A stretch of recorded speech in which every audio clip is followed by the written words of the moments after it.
Welcome to another episode of B2B Marketing Futures. Today we are diving into how B2B teams are actually running paid media today, how they are balancing brand, demand creation, demand capture, and how platforms like LinkedIn fit into that mix. We'll also explore the challenges around measurement, testing, and attribution, and how AI and automation are starting to reshape how campaigns are managed at scale.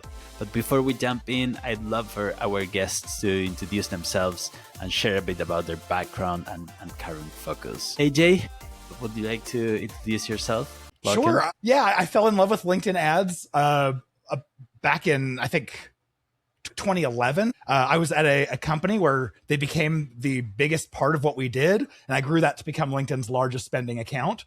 The whole time I was doing that, I was looking around going, why is no one talking about this platform? It's amazing. And so just over 11 years ago, I jumped off and started B2 Linked, and we're an ad agency that LinkedIn ads is all we do. Thank you so much, AJ. James, welcome. Hey, I'm James. I work for Trustpilot, which is the world's largest independent customer platform.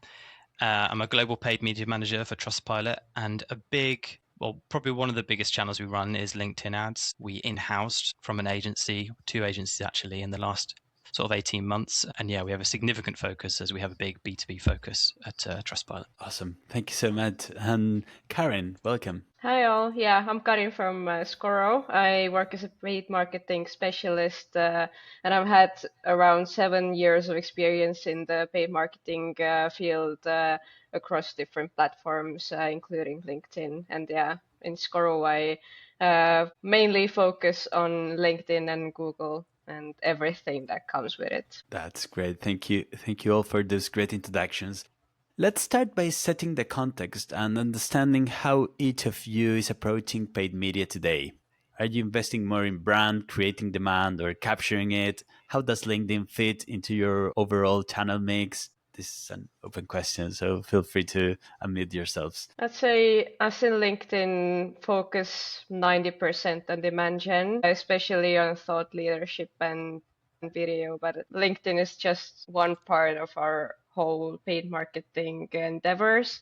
And LinkedIn is just good for specific like ABM outreach and warming up our prospects that we wish were to be our clients. Yeah. So we want to be on top of their vendor list when they especially come in market. So that's why we focus on LinkedIn. I'll say, for our clients, they're all over the board. We've got a bunch of clients and everyone's in a different stage of marketing. What I like to do, I like to start with more of a demand generation kind of bent to all the campaigns just to see, will their audiences, especially even cold audiences, will they support more of a bottom of funnel kind of function?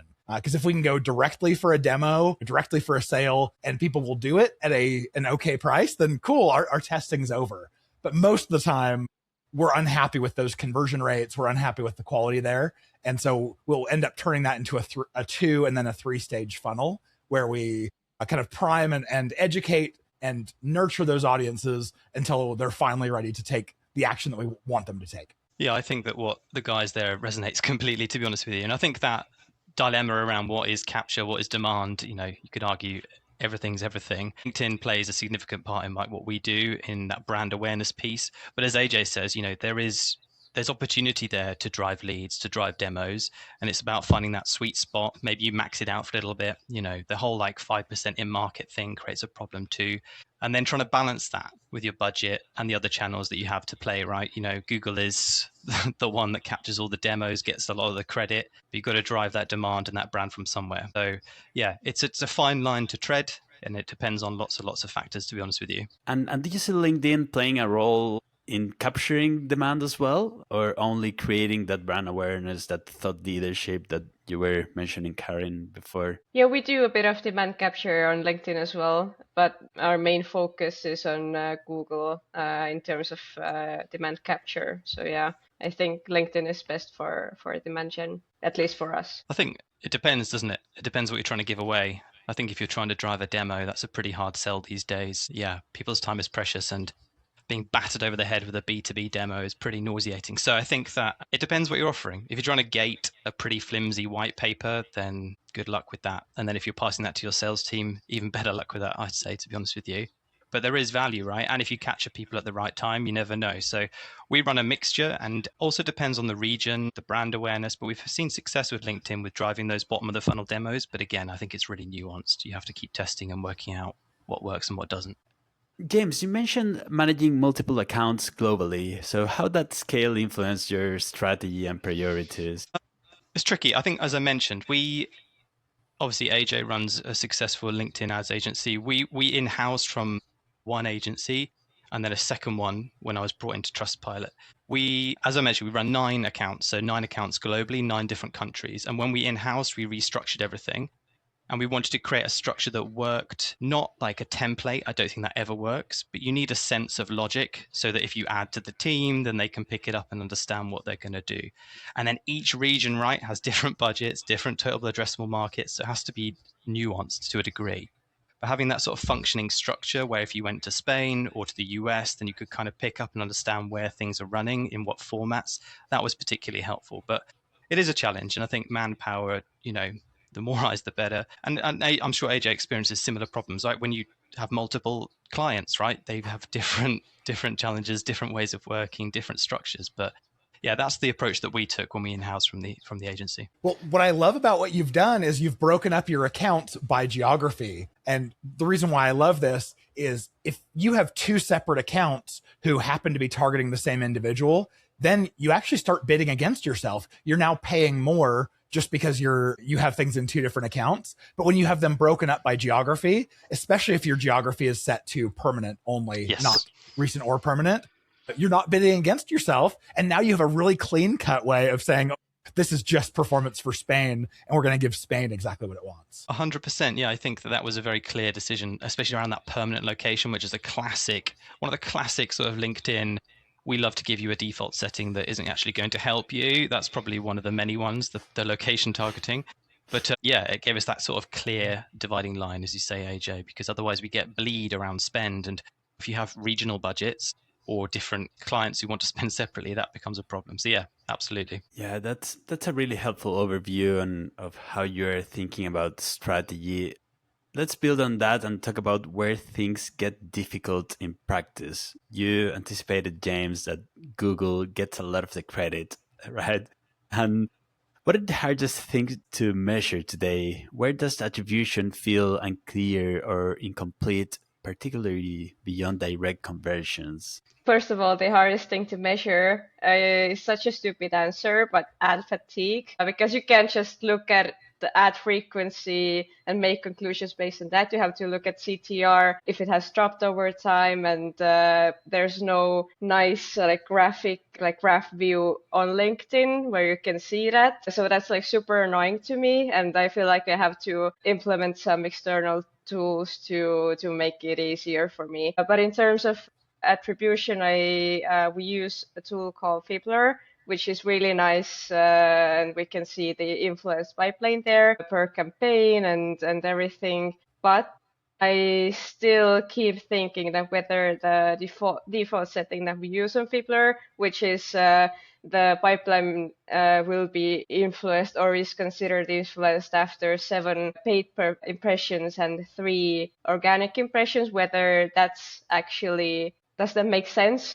Or can it be still a coincidence that someone from that company has seen our ads and then they are also in our CRM? So that is always a thought at the back of my mind, whether those numbers are real. Should I make decisions based on those? But at least it's better than seeing 1 conversion per month for my demand gen campaigns on the campaign analytics platform. So yeah. And by organic impressions, you mean could be anything? Could be an email that someone opened, or you're just talking about organic on a channel like LinkedIn, for example? I'm talking organic LinkedIn, yeah. Organic LinkedIn. You've seen our company posts on LinkedIn. Interesting. I think this is sorry, AJ, I was going to say, I just think that obviously attribution is the best and worst topic for marketing, right? Because we're just clawing away at well, we did a thing, please give us credit for it. When we know that there is significant value in what we're doing, we're serving impressions and there is engagement. But I think, as you say, Karin, what is the threshold of that? What is actual influence? Because 7 impressions on a small business with 10 employees is a little bit different to 7 impressions on a 10,000 employee enterprise business, right? And finding that sweet spot is incredibly hard, I think, and is a challenge. And even impressions or number of engagements, these are great. These are signals and can paint a picture. But as we know, that journey is getting so much more complicated, especially with AI search and things like that. And what happens offline, I think, we're in a sort of a weird period where something like Fibbler or Dream Data is wonderful and it helps paint that picture. But I feel like we're really only seeing a small part of it. And making the right decisions, you say, Karin, is very difficult. Like, do you go solely based on what this data is telling you? Or are you going down an avenue that actually is the wrong avenue? So making those decisions is very hard. And I don't have an answer for that. I think it's about interpreting data and as much data as you can and then making calls off the back of that.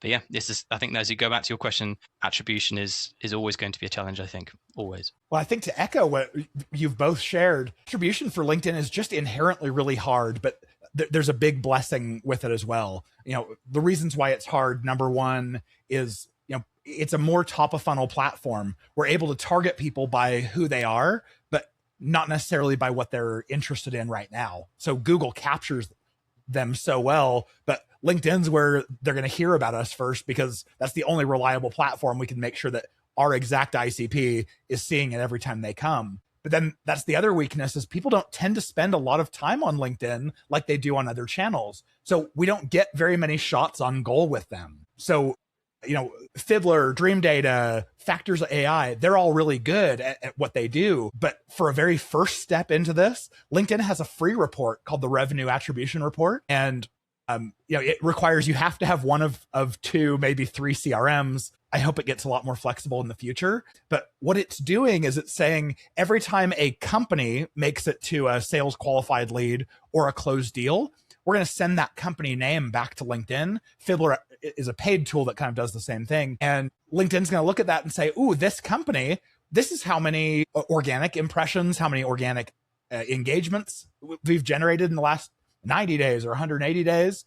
Here's how many paid clicks. Here's how many paid impressions. And so it's going to look like LinkedIn's trying to take so much credit for what it's doing. But, don't listen to that. Think of like, okay, this is proof that my LinkedIn is having a positive influence, a touch point on these audiences who've gone on to do something. And that speaks louder than just, okay, how much should I pay for a demo on this channel? What you do with ingesting back the data from your CRM to LinkedIn is teaching the algorithm to find more people similar to the interests and that people who close deals with you? I think eventually that may be the case. For right now, the revenue attribution report and the company's reporting, it's a signal that hopefully LinkedIn's learning from. But the one signal that they really do learn from is from their conversions API. And that's if you set a conversions API conversion to say every time someone becomes an MQL or an SQL, send that over to LinkedIn. And then there are 2 different campaign types where you can use that conversion event to try to optimize to find more people like that. So, of course, this is early days. I'm sure it's just going to get better, but that's the direction LinkedIn's heading for sure. Yeah, I think these are great, fantastic points. And I think, as you say, AJ, they're not like gospel, right? These information, and if anything, it might over-index. We're at a point where some paid channels don't get enough credit, but then LinkedIn almost likes to potentially over-index the importance of the ads that we've been running. So it's finding that sort of educated guess in the middle. I think that point about data going back and forward is obviously really important. I think LinkedIn probably is lagging a bit behind with things like Meta or whatnot, but also what I like to do is then understand as a base point, if you're going to do it that way, then let's look at all the closed deals in the last 12 months and what do those companies and what do those people look like on the platform? Because that actually might look a lot different to what you think it might look like or what you think it looks like in the CRM. Because obviously with LinkedIn's targeting, it can be a little bit off compared to what you might bucket a certain industry, for example. So that's quite a nice way to reverse engineer success and then try and expand upon that depending on how big the audience is, basically. Yeah, I think all this conversation is leading to something that is maybe that comes before attribution, which is targeting. Because in my opinion, in B2B, everything starts there. If your targeting is incorrect, whatever you do after will be biased and with a lot of probably mistakes. So how do you approach targeting today? Are you doing demographic targeting, or are you uploading lists of people that you want to target, or you have a blended approach? Yeah, I would love to hear your thoughts on targeting on LinkedIn, especially. I use both in Scoro, but I've seen that our ABM list that we sync directly, which is a dynamic list, we sync it directly from HubSpot. We don't do the manual upload. This has much better pipeline ROI, at least according to our attribution settings. It has around 3 times higher pipeline ROI than our demographic and job title and the job function based targeting. Maybe this just tells me that we could still do a lot more testing and drill down on our demographic targeting, but still the ABM list is my like gold mine at the moment. But I keep them separate. I don't blend them in one ad group. I always keep them separate. I think that's really important to make sure that the source of your data is something high quality, because I see this all the time. A client will give us an ABM list and it will perform worse than the native, I'll call it the native targeting on LinkedIn. And I'll scratch my head and go, why? And then we'll have another where the ABM list is much higher quality and we see better interactions. And I think it just comes down to like, where did that list come from? Company lists, ABM lists are a lot easier for LinkedIn to match at a really high rate than contact lists. And then depending on how you enrich contact lists, how you upload them, LinkedIn could have a 40% match rate on the low end up to a 98% match rate, just totally depending on how you've handled that list and how you've uploaded it. So list quality is huge too. Yeah, I think that's it. That comes down to that, right? If you're going to use a list and it's good quality, then I'm a huge advocate of that, because what you give LinkedIn, it'll work with. The demographic data or the native targeting, you say, AJ, is extremely powerful. And there may be companies that didn't make your initial list that you just weren't in the criteria. LinkedIn has access to companies that are constantly emerging, but you're relying on obviously the quality of how they've been classified in the platform, which, is the revenue correct? Were they bucketed in the right industry, etc., which I think I mentioned earlier. So yeah, I think starting with a really good core list of actual accounts that would work with your business, which goes back to my point about working backwards around what you've actually closed before, probably will be the best place to start if you're just starting out with LinkedIn ads, or if you're looking to choose between the native targeting and the lists, I think. James, you mentioned earlier that the challenges of targeting, for example, a large account, right, where maybe it's not the same targeting 7 people in a smaller account and 7 people in a very large account. However, if you know and you have very good contact data, then targeting a large account, if you know specifically that those are the right decision makers that you should be talking with, then maybe you solve that problem. Potentially. I think at the start I mentioned how we have this always on mid-market activity, and then separately a little bit like Karin, we run sort of ABM enterprise activity. And I think you could do your approach where maybe you really know the people you want to speak to, but do you though? Because buying groups are ridiculously large. I strongly doubt that the head of procurement is already in your CRM. So you probably need to think about, especially at an enterprise level, the absurd amount of decision makers that are involved in buying a new piece of software, etc. So, I'm still an advocate for job titles because they're not really job titles, they're super titles, and they actually combine numerous things when you pick a marketing manager. But yeah, I think start with an account list and then work with the job titles that you think are going to be influencers. In terms of the activity you run, that's a separate question. Do you then go crazy and break it down by the persona, or do you run verticalized content? There's obviously lots of different ways you can splice it, but with the sort of catch-22 with LinkedIn is that every time you have an idea of a new campaign, that's a new audience and that's a new format, and then you start running away with yourself and you've got a crazy structure. So you kind of have to find, again, that sweet spot based on resource and budget, and really thinking about, again, like who you actually want to speak to. And how do you approach testing? If you want to test if this audience is interacting with your audience, specifically when you have limited budget, right? how can you ensure that you get that statistical significance? Is it something hard to achieve? Statistical significance can definitely be hard to achieve. It's kind of the metric that I can't ever tell from my gut, like, have we hit it or have we not? You've got to bring a tool and you've got to calculate it. But what I try to do is in my testing, I will have multiple stages where I can find statistical significance earlier. So for instance, if I just look at the ad level and say this ad versus this ad, I've probably got to spend, $500 or more on each variant before they become statistically significant to the click-through rate. And then what I really care about is some sort of a conversion or, something higher than a click.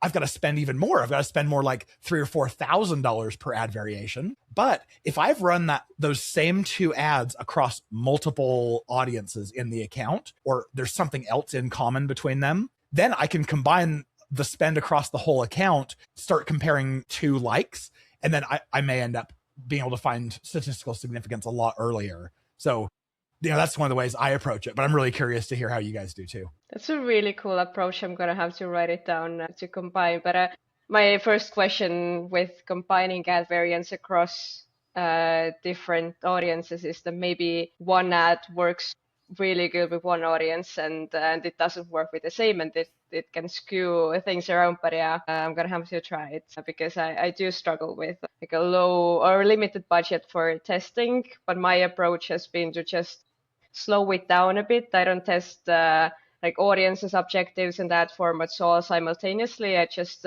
pick one and I pick one thing at a time. And I think it was in your course, AJ, that where you spoke about testing that I use personally, but correct me if I'm wrong, that I let each ad variant to get at least 3,000 impressions, and then I can make like some kind of an initial understanding or a decision based on that. Because if my objective is website visits with 3,000 impressions, I maybe only have like up to 10 website visits, and doesn't really tell me anything if I have 8 or 10.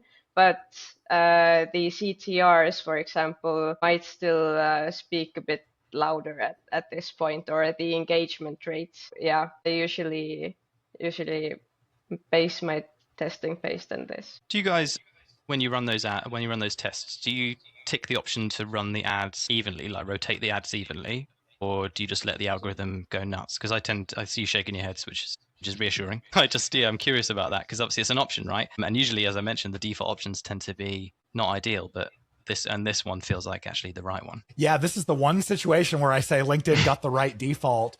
It used to be, well, here's the reason why the rotate evenly is problematic, is because it sounds great to us as performance marketers, like rotate my ads evenly. Yeah, sounds great. But that's not what they actually do in practice. What they do in practice is they enter each variation into the auction evenly, but they've still given the lower performing of the ads a poor relevancy score. So when you enter something with a worse relevancy score into the auction more often, you're going to lose more auctions, and the ones that you do win, you're going to win at a higher cost. So I call that the charge me more and show me less button. So sounds great in theory. In practice, it raises costs, and then you'll still see a huge disparity between like ad A and ad B. Ad A is still going to have, 70, 80% of impressions, just like if you let LinkedIn optimize. But a few years back, LinkedIn made the right decision, which was in sponsored messaging campaigns, that rotate evenly is the default. And that makes perfect sense, because when you're paying per send of a sponsored message, they really can make sure it's like, okay, send one of A, one of B, one of A, one of B, and they'll split it. So we like that. I used to have to change that manually. But for anything in the newsfeed, I think they think they're too smart for their own good, and they overthink it. Nice. Love that. Yeah. And AJ, before you mentioned like this idea of testing multiple variants of an ad across the same audience, is that something, in my understanding, that you do manually, right? Or is it something that you could do with LinkedIn in the platform? Well, we're a little bit nuts, so I don't expect anyone to do what we do just because this is, what I live and breathe and all that.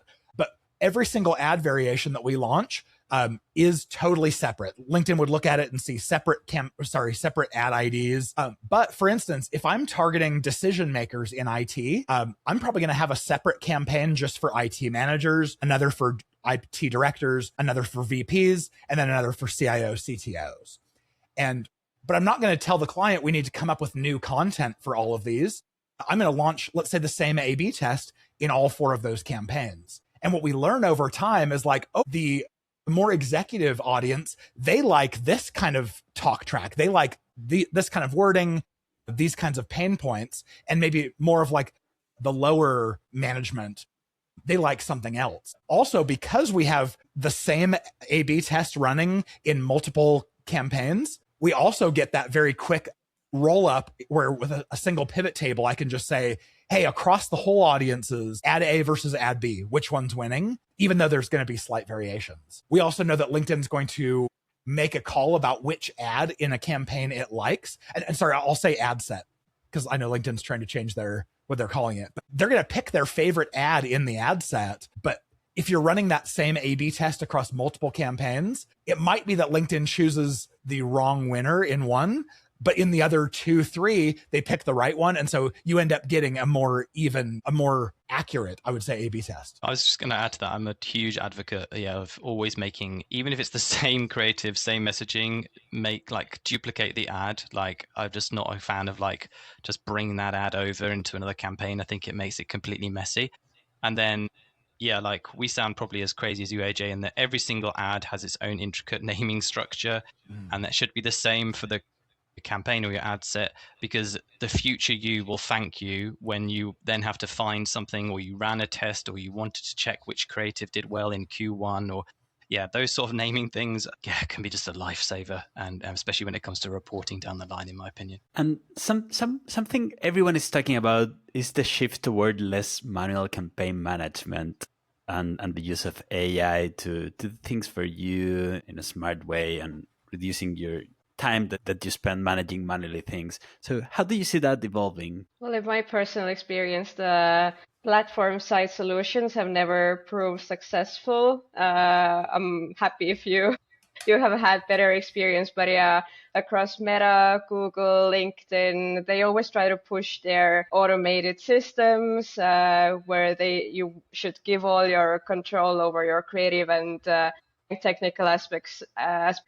I have given those solutions many chances over the years, but they have never proved to be effective, because I find that they usually just spend more money and don't bring back enough results as manually controlling your own budgets, targeting, and creative assets. So usually I give them the benefit of the doubt. I try them at least once, but still end up going back to manual campaign management, unfortunately. Yeah, I think I agree with Karin there. I think that, look, humans spending lots of time doing intricate budget adjustments or whatnot is obviously not a great use of human time. And that sort of automation and that sort of AI optimization is happening and should happen, because then it frees up your headspace to make strategic calls and make actual really powerful decisions. But I think LinkedIn has its own sort of accelerate, which AJ might want to speak to in a minute.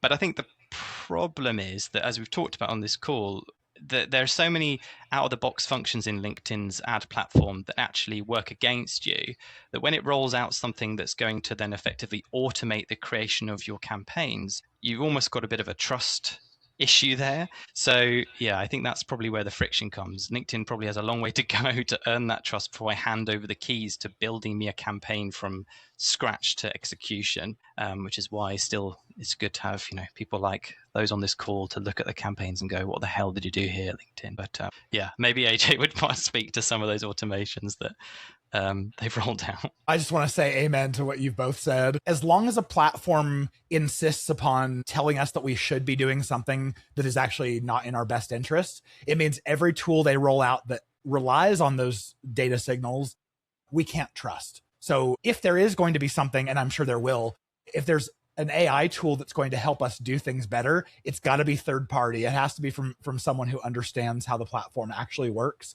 and what actually gets performance. Because for the reasons you mentioned, we can't trust it. The accelerate feature, sure, yeah, LinkedIn can look at your landing page and just try to decide who you should be targeting and what your ads should look like and what they should say. But they're going to take away a lot of options along the way. They're going to automatically turn on the audience network. They're automatically going to be bidding by maximum delivery, which is the most expensive way to pay, 95% of the time.